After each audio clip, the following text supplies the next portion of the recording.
A Locket's Silent Witness, Chapter 1. The silence in my sister Eleanor's house was a heavy, suffocating thing, far more oppressive than the usual quiet of my own home. Eleanor had passed away 3 months ago, leaving behind a life meticulously organized, yet strangely devoid of warmth, much like our relationship had been for the last 2 decades. I'm Sarah, 62 years old, and now, sifting through the remnants of her life, felt less like an act of remembrance and more like an excavation of unresolved pain. Eleanor and I, once inseparable, had grown apart after a bitter argument many years ago, the details of which had become blurred by time, leaving only the scar of resentment. Among her possessions, meticulously arranged in an antique wooden box on her vanity, I found a small, intricately engraved silver locket. It was tarnished with age, its surface etched with swirling floral patterns, and what appeared to be tiny, almost invisible initials. E.M. Eleanor Montgomery, her maiden name. A jolt went through me. This was the locket. Family legend whispered of a beautiful, ancient silver locket passed down through generations of women in our family, a treasured heirloom that had vanished decades ago, long before I was born. My grandmother, Edith, was said to have been its last known wearer. Its reappearance was a mystery in itself. The locket felt strangely warm in my palm, despite its metallic coolness. It opened with a soft click, revealing not the usual 2 photographs, but an empty interior. No faded images of loved ones, just polished silver. And then, nestled in a tiny, almost imperceptible groove within the locket's frame, I found it. A minuscule, tightly folded piece of brittle, yellowed paper. It was so small, I almost missed it. I carefully unfolded it. On it, written in faded sepia ink, was a single date, October 27th, 1943. And beneath the date, a strange, abstract symbol, a circle with a single sharp line dissecting it, like a broken mirror. No words, no names, just a date and a symbol. Intrigued and feeling an inexplicable pull, I fastened the locket around my neck. It settled against my skin, surprisingly heavy. Almost immediately, a faint, almost imperceptible scent wafted into my awareness. Not the scent of Eleanor's house, but something distant, nostalgic. Lavender and old leather. Then a fleeting sound, like the distant clang of a streetcar bell, utterly out of place in Eleanor's quiet suburban home. I dismissed it as my imagination, a byproduct of grief and an overactive mind. But as the days turned into weeks, the sensations intensified. The locket became a constant companion. I began to experience distinct yet fleeting flashes of perception. It wasn't like remembering something of my own. It was as if I was seeing, hearing, or feeling something through someone else's senses. A sudden burst of cold air, followed by the faint scent of coal smoke. The murmur of unfamiliar voices speaking in hushed tones, almost whispers. A flash of a dark, narrow alleyway, wet with rain. These weren't my memories. They were too vivid, too specific, and they were always accompanied by a strange pressure on my chest, a feeling of urgency and fear. I realized these flashes were connected to the locket. It was a conduit, a silent witness. The intricate engravings seemed to pulse faintly when the sensations were strong. The date, October 27th, 1943, kept echoing in my mind. That was during World War II. My grandmother Edith was alive then, a young woman. I remembered her as a quiet, almost timid woman, always in the background, tending to her garden and her needlework.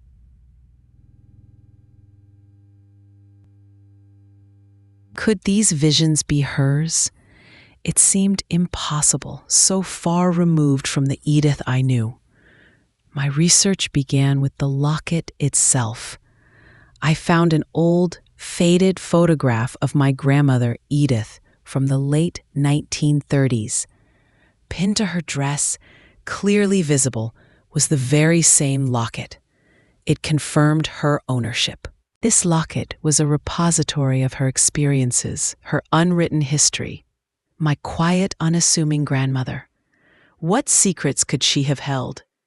The contrast between the vibrant, intense flashes and the image of the demure woman I knew was jarring, almost unbelievable. The locket felt heavy against my heart now. It wasn't just an heirloom. It was a silent record keeper, patiently waiting for someone to listen. And I was listening. Each new sensation, each fleeting vision pulled me deeper into a past I never knew existed, a past that belonged to my seemingly ordinary grandmother, Edith. The date and the symbol, they felt like keys to unlocking specific chapters of this hidden narrative. The unresolved tension with Eleanor, too, began to intertwine with this new mystery. Had she, too, worn the locket? Had she, too, glimpsed these secrets? And if so, how had it affected her? Chapter 2. The locket, now firmly clasped around my neck, had become a portal. The fleeting sensory flashes, the scent of lavender and old leather, the distant clang of a streetcar bell, the chilling breath of cold, damp air in a narrow alleyway were no longer random. They coalesced, sharpening into distinct visions, always tinged with a profound sense of urgency and fear. The locket felt heavy on my chest, almost beating with a phantom pulse, as if amplifying a desperate, silent plea from the past. My grandmother Edith, the quiet, almost timid woman I knew, was emerging from these echoes as someone entirely different. Young, vibrant, and entangled in something dangerous. Something that occurred on October 27th, 1943. I dedicated myself to understanding the locket's unique mechanism. Arthur, my late husband, had been fascinated by fringe science. The idea that objects could retain emotional or energetic imprints. He'd once mentioned theories of resonant frequencies in certain metals, capable of recording more than just sound or light. The locket, with its intricate engravings, was clearly a finely crafted piece, perhaps unwittingly designed to capture these very emotional echoes. The date and the symbol, I theorized, were not random, but specific triggers, anchors to particular moments or revelations. My research into 1943 during World War II became more focused. I scoured historical archives, old newspapers, and online forums dedicated to wartime secrets and civilian resistance. I looked for anything unusual that happened around October 27th, 1943, in the city where my grandmother lived. Official records yielded little beyond the mundane. But I knew Edith, if she was involved in something secret, would have left no obvious paper trail. I returned to the locket, holding it tightly, focusing on the symbol, a circle with a single, sharp line dissecting it. It seemed familiar, like something I'd seen in a dream or a half-forgotten illustration. I cross-referenced it with various historical symbols, alchemical, esoteric, even early resistance group insignia. Nothing clicked. Then a thought. What if it wasn't a symbol of a group, but a map? A fragmented representation of a physical location, like a crossroads or a specific building feature. As I mentally rotated the symbol, tracing its lines, a new, more powerful vision flooded my senses. I wasn't just seeing, I was there. The air was thick with the smell of wet cobblestones and distant exhaust fumes. I was standing in a narrow, dimly lit alleyway, rain slicking the bricks. Ahead, a large, ornate iron gate, its rusty hinges groaning softly. Beyond it, a dark, imposing building, its windows blank and uninviting. This was the building from my earlier flashes. And then, a hand, slender and trembling, reached out to push open the gate. It was Edith's hand, young and strong, but shaking with fear. The vision intensified. I was inside the building, in a vast, echoing hall. Hushed whispers filled the air. Figures moved in the shadows, their faces obscured. Then a flash of recognition. My grandmother Edith, much younger, her face etched with a mix of defiance and terror. She was not the demure woman I knew. Her eyes, usually downcast, blazed with an inner fire. She moved purposefully, clutching a small, leather-bound book to her chest. She looked up, her gaze locking onto a specific spot. A large, round stained glass window high above, bisected by a dark support beam. The symbol, the circle with the line. It was the window. The scene shifted, becoming a blur of frantic activity. People being led through hidden passages, hushed conversations, a sense of immense danger. Edith was orchestrating it, guiding them, her body tense with a quiet, heroic resolve. Then, a sound, a loud, piercing whistle, followed by shouts. Panic erupted. Edith pushed a young woman and a child into a hidden compartment behind a tapestry. Her last, agonizing look was at the stained glass window, a silent plea, a desperate hope. The vision snapped, leaving me disoriented, gasping for breath. My hands instinctively flew to the locket, now throbbing with heat against my skin. Edith, my quiet, unassuming grandmother, was involved in something extraordinary, something heroic and terrifying. She was part of an underground network, saving people, using this building as a safe house, and the stained glass window as a signal or a meeting point. The date, October 27th, 1943, must have been a critical, dangerous day, perhaps the day the network was compromised. This explained the profound, unspoken sadness I had always sensed in Edith, a deep melancholy that seemed to permeate her very being. It wasn't just quietness, it was the weight of secrets, of lives saved and possibly lost, a heroism too immense to be openly acknowledged. And Eleanor, my sister, had she worn the locket? Had she too experienced these flashes? Our bitter argument, that had driven a wedge between us for decades, suddenly seemed to twist and reform in my mind. What if Eleanor had discovered part of this secret, but couldn't comprehend it or found it too overwhelming? What if the locket had shown her something she couldn't process? Something that led to fear or misunderstanding, ultimately contributing to our estrangement. The locket wasn't just revealing Edith's past. It was forcing me to reevaluate my entire family history, including the painful rift with my sister. The next step was clear. I had to find this building, this silent witness, and understand the full story of Edith's secret heroism. Chapter 3. The locket's power was undeniable. It wasn't just showing me fragments, it was immersing me in Edith's past, forcing me to confront the stark reality of her secret life. The vision of Edith, young and courageous, guiding people through hidden passages in that imposing building.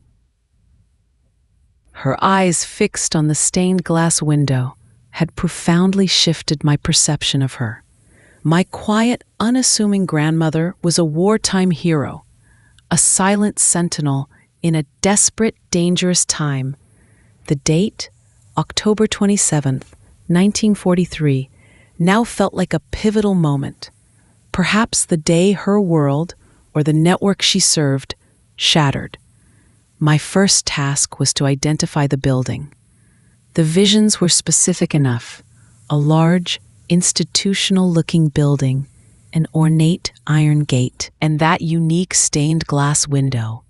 I focused my research on architectural styles prevalent in Edith City during the early 20th century, particularly buildings that might have been converted from their original purpose during wartime. I looked for old orphanages, charities, or disused factories that could have served as clandestine safe houses. After days of relentless searching through digitized old city maps, historical society records, and even local urban exploration forums, I found a match. An old photograph dated 1930 showed the St. Jude's Asylum for Displaced Persons, a former charitable institution that had been shuttered in the 1920s and then mysteriously repurposed during the war. The building's ornate iron gate and the distinctive, bisected stained glass window were unmistakable. Its remote location, tucked away on the outskirts of the city, made it an ideal clandestine hub. The asylum had been officially listed as storage facilities during the war, a convenient cover. My heart pounded with a mix of excitement and trepidation. The building still existed, repurposed again, now as a historical society's archival overflow. Ironically preserving secrets of its own past, I immediately planned a visit. I needed to walk those halls, to stand where Edith stood, to feel the echoes of her courage firsthand. As I entered the dimly lit, cavernous main hall of the former asylum, the locket around my neck pulsed with an intense heat. The air grew heavy, almost electric.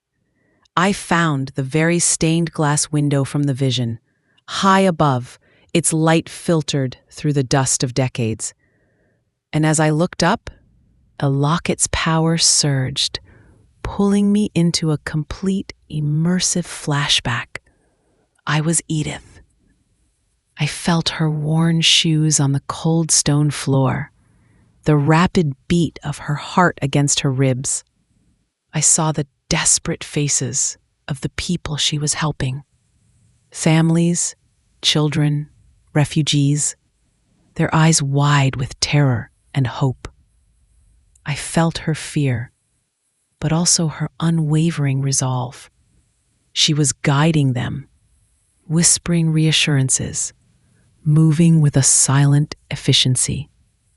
The leather-bound book she clutched was not a book, but a small, carefully folded map, marked with escape routes and safe houses. The vision intensified, becoming a specific memory from October 27th, 1943. The harsh sound of approaching sirens, shouts from outside. The network had been compromised. Edith, her face pale but determined, was leading a small group towards a hidden passage behind a large, ornate tapestry. Among them, a young woman, heavily pregnant, and her terrified elderly mother. Edith pushed them gently, but firmly, into the secret compartment, her voice a fierce whisper. "Stay hidden. Don't make a sound. I will come back for you." Then, a new figure entered the vision. A man, tall, with kind eyes, a dark lock of hair falling over his forehead. He rushed towards Edith, his face etched with frantic worry. "Edith, you must go. The perimeter is breached. They know about the window." He was wearing a small silver ring with the same broken mirror symbol etched into it. He was part of the network, a fellow resistor. And as his eyes met Edith's, a profound, undeniable love, unspoken yet palpable, passed between them. He was not my grandfather. This was a secret love. "Go, Thomas. I have to get them all out," Edith pleaded, her voice choked with desperation. He kissed her hand, a tender, desperate gesture. "I'll create a diversion. Get out, my love. Live. For us." The sound of shattering glass from the window, the symbol, the line dissecting the circle. It wasn't just a signal, it was broken. The diversion. Thomas. He was sacrificing himself. Edith looked at him, her heart shattering, but her resolve unbroken. She disappeared into the shadows, a trail of desperate refugees behind her, leaving Thomas to face their pursuers alone. The final image was Thomas, standing defiantly, calmly before the broken window, as shadowy figures rushed in. A gunshot, and then terrifying silence. The vision ended abruptly. I was back in the echoing hall, shaking, tears streaming down my face. Thomas, Edith's secret love. He had sacrificed himself for her, for the people they were saving. The locket had not just revealed Edith's heroism, but a profound, heartbreaking love story hidden from the world. My quiet grandmother had carried not only the burden of a hero, but the agonizing grief of a lost soulmate. This profound love and loss explained her lifelong melancholy, the way she sometimes looked at distant horizons, lost in thought. It explained why she had settled for a marriage of quiet convenience to my grandfather, who, though a good man, could never fill the void left by a love so passionate and tragically ended. And Eleanor, my sister, our argument. What if Eleanor had worn the locket, seen fragments of this? Our fight had been over a perceived betrayal, a secret Eleanor claimed I was keeping, though I couldn't remember what. Could she have stumbled upon Edith's secret, misinterpreted it, or been overwhelmed by the magnitude of its danger and the moral complexities of such a hidden life? Perhaps she saw Thomas and believed Edith had been unfaithful, unable to grasp the context of wartime heroism and desperate love. The locket was not just a key to the past. It was a path to understanding the strained relationship with my deceased sister, a chance for a different kind of reconciliation. The truth, however painful, was finally illuminating the darkest corners of our family history. Chapter 5. The immersive vision in the old asylum, triggered by the locket, had shattered my perception of Edith. My quiet grandmother was a wartime hero, a resistance fighter who had carried the agonizing secret of a lost love, Thomas, who sacrificed himself on October 27, 1943. The locket was not just a conduit to Edith's past. It was a resonating chamber of her unspoken grief and extraordinary courage. This profound truth brought a new wave of urgency. I had to find any surviving traces of Edith's network, and crucially, to honor Thomas's sacrifice. My research shifted from Edith's personal story to the wider context of underground wartime activities in her city. I sought out historical groups dedicated to civilian resistance, Jewish refugee aid organizations, and secret wartime networks. I found a small, privately maintained online archive run by the descendants of Holocaust survivors, which meticulously documented clandestine aid efforts during the war. Among the records, I found a single cryptic entry for a safe house in Edith's city, simply marked the sanctuary, with a drawing of a stained glass window identical to the one in the asylum. The names associated with its operation were often pseudonyms, but one name, T. Miller, kept appearing in connection with sanctuary operations around 1943. Thomas Miller. The name sent a shiver through me. The archive also contained a few testimonials from survivors who had passed through the sanctuary. One elderly woman, Maria Goldstein, recalled a brave young woman, Edith, with eyes like deep pools of strength, who had guided her and her pregnant sister through a hidden passage on a terrifying night in October 1943. She spoke of a man, Thomas, the quiet artist, who had created a diversion saving their lives.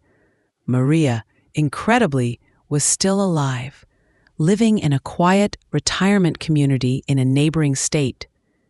I reached out to Maria Goldstein, explaining my unusual connection through Edith's locket.